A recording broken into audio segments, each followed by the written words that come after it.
Give us problem sleeping? Should we talk? Sleep is the problem. Hi, you guys. We're back with Doctors in Demand, Dr. Hillary and Kara, and we are here talking about sleep. Which is a big deal. Honestly, you know, people come to us, they're struggling, right? You don't go to most of the time, you don't go to a doctor because you're feeling fantastic and you just want to keep feeling fantastic. Although that would really help us out because we could do more preventative medicine. So that would be great if we could get that in people's minds. But most of the time, people come because they're struggling with something.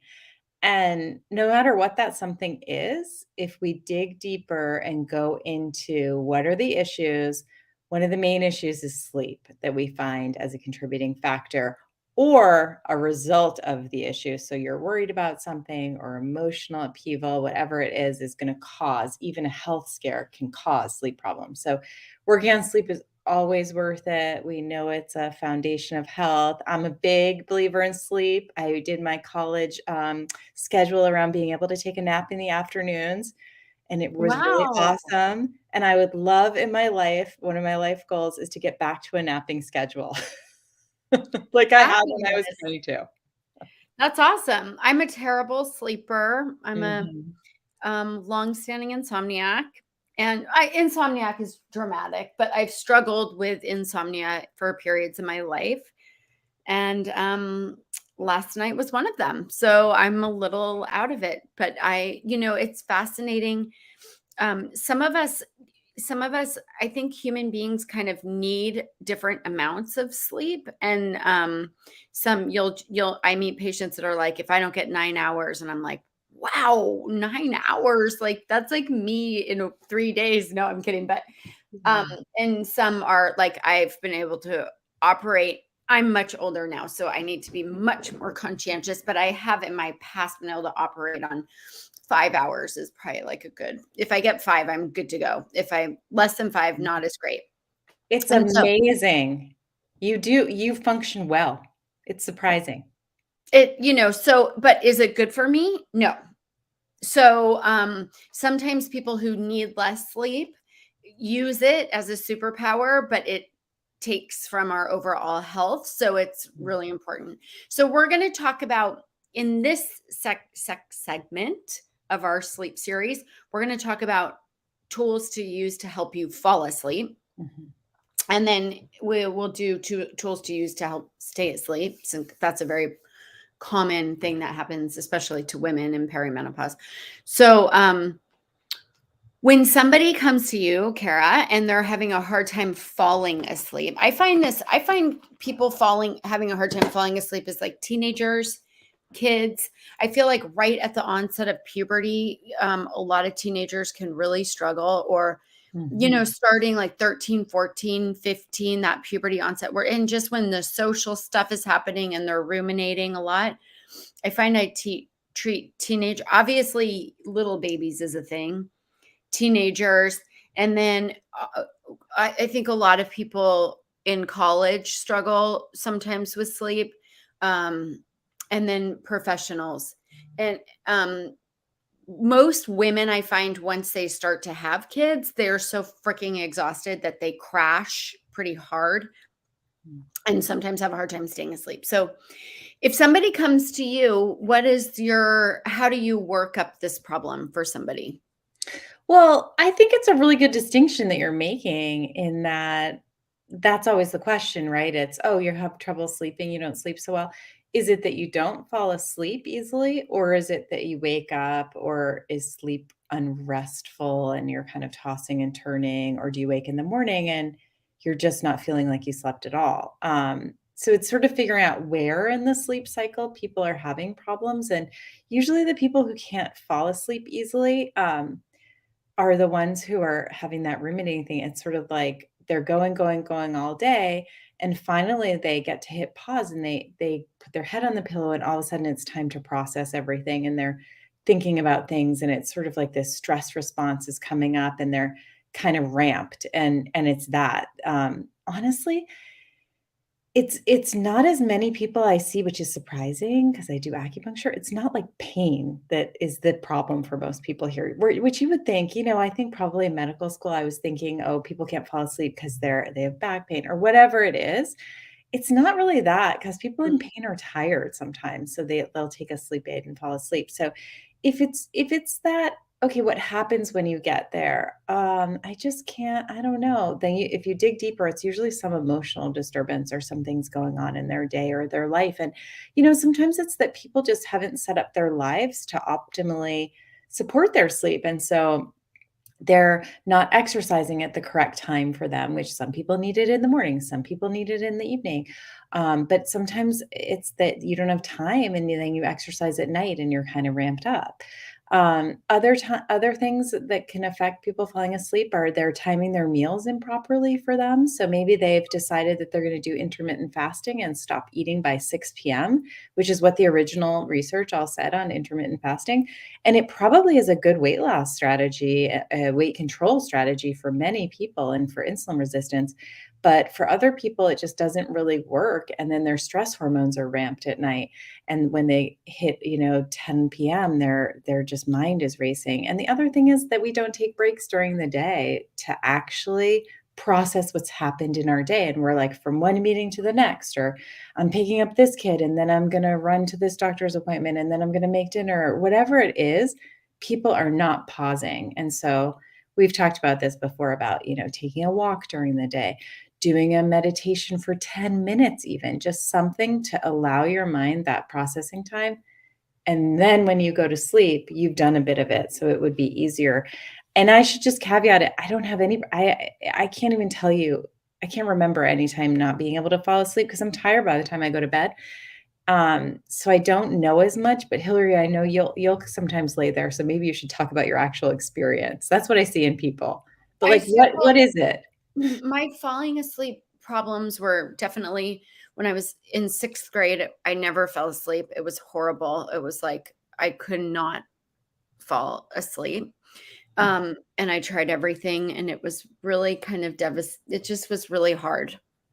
And I think I at the time was processing my parents' issues or whatever, but when you can't fall asleep, it it just becomes this race against the clock. Like you're looking at the clock and you haven't slept yet, and you're trying to breathe and you're trying to rest and you Mhm. haven't slept yet. Then you look at the clock and then you're playing out like, oh my God, I have all this stuff to do tomorrow. How am I going to be able to do it if I don't fall asleep? And once the mind kicks in, then, like you said, you get a stress response at the cortisol, and that can happen whether you're waking up or trying to fall asleep. But a lot of times, then it's just you against your mind and trying to breathe through it. So to be fair, like a lot of the what we use, a lot of the strategies, whether we're using herbs or medications, you're just trying to knock somebody out Mhm. and kind of take their mind out of it. Some of my favorite over the counter sleep aids, like what a lot of patients come in and they're on Benadryl to fall asleep. So like many of my patients are like when they come to me, they're like, well, I sleep okay, and I'm trying to figure it out. And I'm like, well, what do you do? I take Benadryl every night to fall asleep. Benadryl is one of those like dirty sleep drugs. I think you can fall asleep on it pretty easily, but it lasts only 4 hours. It's not a great long-term strategy. I don't like using antihistamines long-term. That said, I will use antihistamines, some prescription antihistamines, if patients can't fall. Sometimes people can't fall asleep because of skin issues and eczema. So more than the pain, what I find is if it's like dermatitis, skin, psoriasis, like the heat of the bed agitates the underlying condition. Sometimes I use antihistamines for that and not specifically. But if you're using antihistamines to just help knock your ass out, that I would find a very different strategy for. I would try to figure out the underlying problem, treat the underlying problem, and then use everything that I use to help people fall asleep. I want to get several health benefits from it.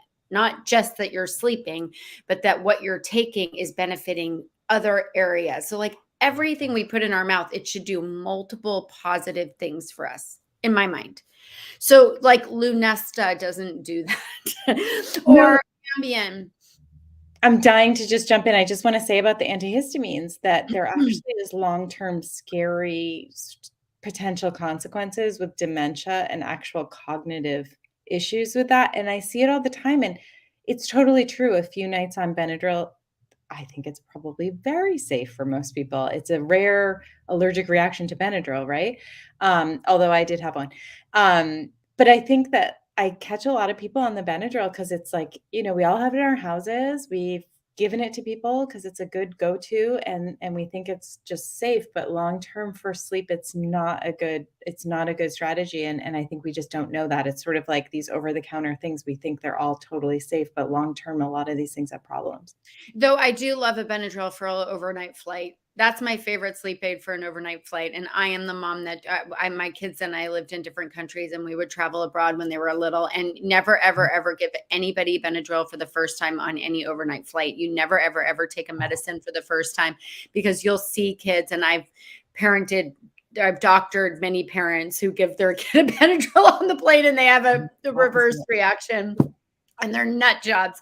And so Yeah. you always want to know, but my kids were always like so funny. They would eat their meal and then they'd be like, okay, is it time for the purple pill? And I was like, I'm the mom that drugged the kids. But it really works when you're doing a lot of traveling internationally.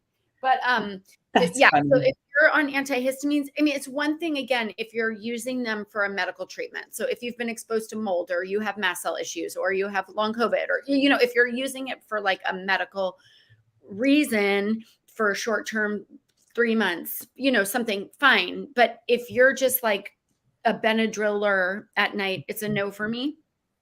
And it's interesting, many people, it's quite easy, I find, to switch them as long as they're onto something good. So there's always these foundations of health, like, to talk about knocking people out at night is a very kind of like approach that we try not to do very much. Like, we're trying to build the foundations of health. Like, have you had enough good food? Like Kara was saying, did you eat enough carbohydrates during the day? Because I will find that sometimes women on the intermittent fasting or the ketogenic type diet, where it's very low carbohydrate, their sleep gets super messed with. Sometimes, depending on the body. Did you rest enough? Did you hydrate enough? So like, all those things have to come in play for your nervous system to chill. Is your sleep hygiene good? So that's this conversation of, are you like detaching from all the stimulation? Women should not watch end of the world movies with their, if they're with a male partners sometimes have a very high tolerance for like crazy shit at night, and then they can pass right out. And the women are like, whoa, whoa, whoa, whoa, whoa. Obviously it's a generalization, but I see that a lot, or like my brother, I'll throw him under the bus. He loves listening to like really intense podcasts at night or something. And his partner's like, can we just like have something relaxing and not have this? I fall asleep a lot to fishing videos with my partner. I literally fall asleep a lot to fishing videos. So you need to make sure that like your environment you can sleep in. So and if you have a partner that falls asleep first and is a snorer, and you are second to fall asleep, that doesn't work well. So you need to try to sleep maybe 45 minutes before the partner comes into bed, potentially. I will put a plug for like natural ways to fall asleep. Like, I think sex is one of the best ways to use best sleep aids, and a great orgasm will do the job for a lot of people in a way like, if we can make That's it, hilarious. I mean, if you don't need Natural way to fall asleep. That's great, Hill. it, you're born with this ability to like have Yeah. something, a wave that comes and relaxes every your muscle, and your releases endorphins, whether you're doing it yourself or with somebody else. Like, use what you got, and that's a great way to fall asleep. Yeah, it probably is very relaxing. It's probably just flipping the hormones in the exact right way, and that's part of the problem. Little oxytocin at night, Mhm. so I, I forget really what age I start telling teenagers that that's a really good strategy for sleep, but at some point it enters my conversation. Like, I'm not sure if but you've got this situation that you can do. And I cannot imagine the response to that. Awesome. but it's a medicine-free intervention that I feel like Mhm. you should try for several nights before you just start taking sleep meds. Right. The other thing is I find that sometimes if people are having nights of sleep, sometimes we do need to use some sleep aids to break the cycle, and then you can wean off of those things. But one of the best sleep aids I think is magnesium. So talk about magnesium a little bit. Well, magnesium is known as the mineral that's the great relaxer. So it does calm everything down. It actually is used for people with high blood pressure because it calms blood vessels even down. It can like help blood pressure in a way. But it's a muscle relaxer too. So if you're a person who's all tight and pent up, that can help. And so it's just known to be this calming substance. People take it just for anxiety, even magnesium. So a little magnesium at night is a pretty safe strategy for most people to help them go to sleep, and people often start taking that and they'll notice within a few days, like, "Wow, I think that magnesium is really working. I can kind of fall asleep easier. It's actually maybe I'll keep taking that." And they know, you'll know right away with the magnesium. I think some of the other sleep, herbs, take a little longer, so let's just jump into the herb discussion. If you Can I drink, just say one thing about magnesium? yeah, I think an Epsom salt bath is one of the best things to do to fall asleep. Like, I yeah, think that warming the muscles and relaxing and kind of just letting the Epsom salts get into your muscles, relax. Like, when we're leading detoxes, a lot of times people are taking Epsom salt baths and they'll report really, really great sleep. right, The because it other thing is soothing. before we get into herbs, because it's going to be a great fun runaway conversation. The Kara and I, when we run these like stress hormone detoxes, one of the things we had people do was sleep with their phones in another room, even if it's in airplane mode next to you. When we put them in the other room, it was crazy how many people came back and reported much deeper sound. Amazing, So amazing. I think like turning off the Wi-Fi, removing electronics, like that says a lot too. Checking out where people are in their room. Is the room cool enough? So all those kind of sleep hygiene things are really important. Having a bath, being hydrated, and then taking some magnesium. Love that stuff. Okay, herbs. Yeah, the cell phone thing is really interesting because that's based on the research that just having the cell phone in the room with us, we know where it is. Our brains are very aware of the cell phone. It's like the extension of self, right? And it will cause a cortisol spike just having it there. So we'll constantly have this urge to check it. It's this addiction that we have to the cell phones, and there's research on that, and that's where that's based on. And so just leaving it at the door and shutting the door is a huge strategy. I was actually incredibly impressed by how many women came back and said that made the biggest difference in my life. Out of, we do so many things in the detoxes, and that was amazing. So that's a big deal. Maybe starting with that one because you don't have to take anything is probably like number one on the list. But herbs, here's the deal with the herbs. They do need to be taken for 2 weeks straight. You cannot drink like a sleepy tea and expect it to work and then be disappointed. Herbs take a while. They work. Your body's been using these herbs, or your genetics, I should say, are used to these herbs and have kind of evolved with them for thousands of years. And so your body works, there's an interplay with the chemicals in the herbs. And so you do need to give it some time and not, give up after 4 days if it just hasn't broken the sleep pattern. And I think they can be incredibly powerful. So it's sort of one of my go-to moves is to do some chamomile or passion flower, valerian, avena, California poppy, those herbs, combos of those herbs to try for sleep at night. Sometimes people do come back and say they have kind of like a sleep hangover, with those herbs, but I like them. They're general nervines, and everyone is so in stress mode during the day, like so much. We're just so in fight and flight just all the time that I think nervines are incredibly important for your body to actually heal at night. So I like them anyway, even beyond sleep. I think they do help us. They calm everything down. They really work with our nervous system. So if you're going to try herbs, 2 weeks is the magic rule I have. And then Hillary, what do you want to talk about melatonin? It's a We'll do whole a vibe. different It's show a on. whole separate. We'll do a whole thing on melatonin. It's a whole vibe. All But right, there I it want is to then. talk about one of my favorite sleep aids, and this is our Cultivate Fertility product that we have. Mhm. And we have it because I need it. And we use it a lot for women with PCOS or blood sugar regulation issues. So it contains myo-inositol, taurine, GABA, and L-theanine.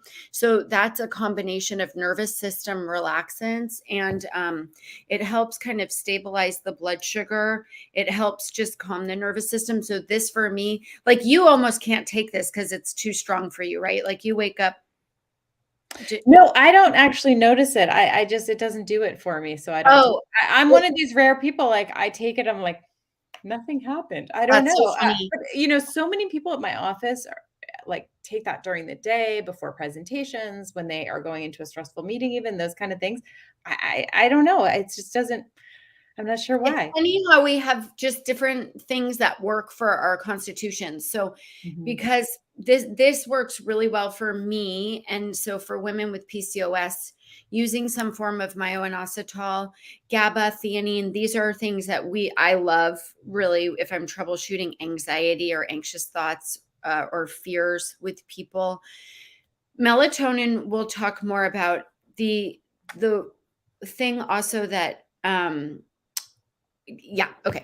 And I'm like stumbling on my words because I don't want to but if you're having a lot of anxiety, then that's a little bit more nuanced, right? So we really want to make sure that you have enough serotonin at night. And that can happen with food, that can happen with herbs, that can happen with support. So just know that if you're not sleeping, this is a great thing to do to work with a functional doctor. And I will say that I think nutrient deficiencies really come into play. So iron deficiency anemia, it's hard to sleep. If you don't have enough B vitamins, it's hard to sleep. So the vitamin D deficiency can cause sleep issues. And I really want to talk about, and it will be a whole different show, is progesterone deficiency and perimenopause, Yes, because let's progesterone do is one of that. the best sleep aids of all time for the right women who need it.